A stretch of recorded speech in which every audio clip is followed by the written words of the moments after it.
энергия және оның түрленуі.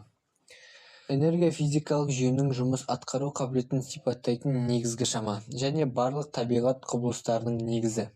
Энергияның сақталу заңы бойынша ол жойылмайды, тек бір түрден екінші түрге айналады. Механикалық энергия қозғалыс пен өзара әсерге байланысты кинетикалық және потенциалдық құрамдарға бөлінеді. Жылу энергиясы микробөлшектердің ретсіз қозғалысынан туады және температурамен байланысты. Электр энергиясы зарядтардың өрістегі қозғалысынан пайда болып, техникада кең қолданылады. Химиялық энергия заттардағы байланыстардың өзгеруі кезінде босап шығады. Ядролық энергия ядро өзгерістерінде бөлініп, өте үлкен қуат береді. Әр түрлі энергия түрлері өзара айналып, табиғаттағы процестердің жүруін қамтамасыз етеді. Энергия жүйенің физикалық күйін сипаттайтын және жұмыс атқару мүмкіндік беретін әмбебап шама. Ол жойылмайды, тек түрлі формалар арасында үздіксіз түрленіп отырады. Табиғи және техникалық процестердің тиімділігі энергияның осы түрлену заңдылықтарына негізделеді. Келесі бізде кинетикалық энергия. Кинетикалық энергия дененің қозғалыс күйін сипаттайтын механикалық энергияның түрі. Ол дененің массасы мен жылдамдығына тәуелді.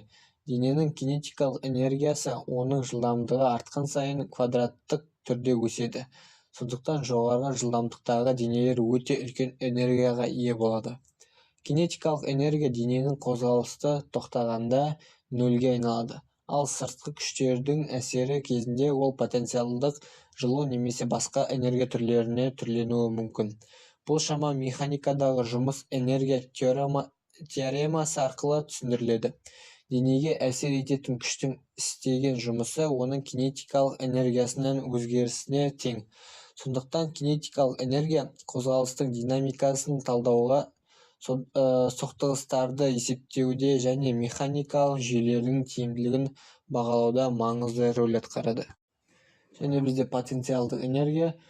Потенциалдық энергия дененің немесе жүйенің белгілі бір күш өрісіндегі орнына байланысты жинақталған энергиясы.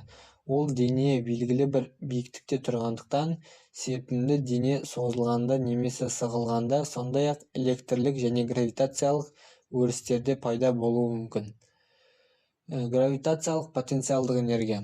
Ең кең тараған түрі гравитациялық потенциалдық энергия. Мұндағы М бізде масса, G ауырлық деуі, H биіктік. Келесі бізде деформация. Серпімді потенциалдық энергия серіппе немесе серпімді дене деформацияланған кезде туындайды. Мұндағы бізде К серіппе қатандығы, X созылу немесе сығылу шамасы. Жылу энергиясы. Жылу энергиясы заттың микробөлшектерінің ретсіз қозғалысы мен олардың өзара әсерлесуінен пайда болатын ішкі энергияның құрамдас бөлігі. Температура артқан сайын бөлшектердің қозғалыс жылдамдығы өсіп, жылу энергиясының мөлшері де көбейеді. Жылу энергиясы денелер арасында жылу өткізгіштік, конвекция және сәулелену арқылы беріледі. Зат белгілі бір мөлшерде жылу қабылдағанда немесе бергенде, оның ішкі энергиясы өзгереді. Жылу энергиясының фазалық ауысуларда, жылу машиналарында жұмысында және термодинамикалық жүйелерді талдауы маңызды рөл атқарады. Жарық энергиясы. Жарық энергиясы бұл электромагниттік сәулеленудің бір түрі. Ол электр және магнит өрістерінің өзара перпендикуляр тербелістерінен тұратын кеңістікте толқын түрінде таралатын энергия. Жарықтың табиғаты қос табиғатқа, яғни корпускалық толқындық дуализм негізделген. Толқындық табиғатты жарық электрлік және магниттік векторлары бар көлденең электромагниттік толқын ретінде сипатталады. Жарықтың таралу жылдамдығы вакуумда тұрақты болып келеді. Яғни С тең 3 көбейтілген 10-8 дәрежесі метр бөлінген секунд.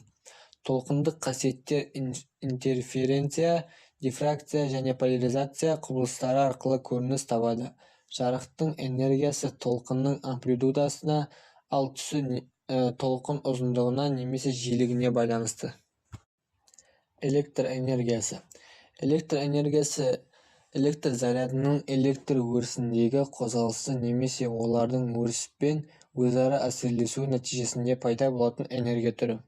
Ол өткізгіштердегі токтың қозғалысы зарядталған бөлшектердің жылдамдығына және электрлік потенциалдары айырмасы арқылы жүзеге асады.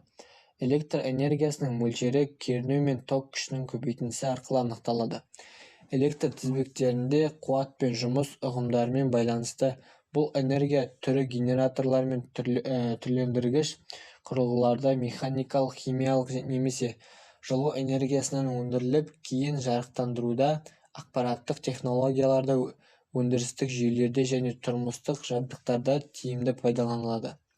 Электр энергиясының тасымалдануы мен түрленуі электромагнетизм заңдарына негізделіп, энергияның сақталу принципі толық сақтайды. Химиялық энергия. Химиялық энергия заттардағы атомдар мен молекулалардың арасындағы химиялық байланыстарда жинақталған ішкі энергия түрі. Ол заттар химиялық реакцияға түскенде бөлініп немесе сіңіріліп, жылу, жарық, электр немесе механикалық энергияға айналуы мүмкін.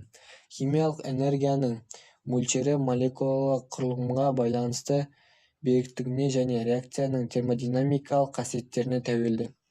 Экзотермиялық реакцияларда химиялық энергия сыртқа бөлінеді, ал эндотермиялық реакцияларда керісінше энергия сыртқа сіңіріледі. Химиялық энергия аккумуляторы мен батареялардың жұмысында, жану процестерінде, тірі ағзалардың биохимиялық реакцияларында және өнеркәсіптің өндірістерде негізгі рөл атқарады. Ядролық энергия. Ядролық энергия атом ядроларында сақталатын және ядролық реакциялар кезінде бөлініп шығатын қуат. Бұл энергия Эйнштейннің заңынан негізделген. Реакция кезінде масса ақауы үлкен энергия мөлшеріне айналады. Өнеркәсіптік мақсатта уран-235 сияқты ауыр ядроларды нейтрондармен атқылау арқылы олардың бөлінуі қолданылады. Нәтижесінде басқарылатын тізбекті реакция жүріп жоғарғы жылу бөлінеді. Бұл жылу атом электр станцияларында электр энергиясының өндіру үшін пайдаланылады. Баламалы түрде күнде жүретін термоядролық синтез жеңіл ядролардың қосылуы зерттелуінде, бірақ жерде оның басқару әлі де ғылыми қиындықтар туғызады. Ядролық энергия тығыздығы жоғарғы тиімді энергия көзі болып табылады. Қысқаша қорытындылай келе, энергия бұл жұмыс істеуге немесе бір нәрсе өзгертуге мүмкіндік беретін күш. Табиғаттағы барлық құбылыстар энергияның көмегімен жүреді.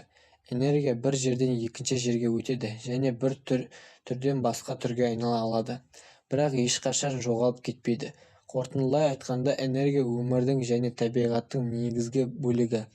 Бәрі энергияның өзгеруі арқылы іске асады. Энергияның әрқашан сақталады, тек түрін өзгертеді. Сондықтан әлемдегі барлық процесс бір-бірімен энергия арқылы байланысады.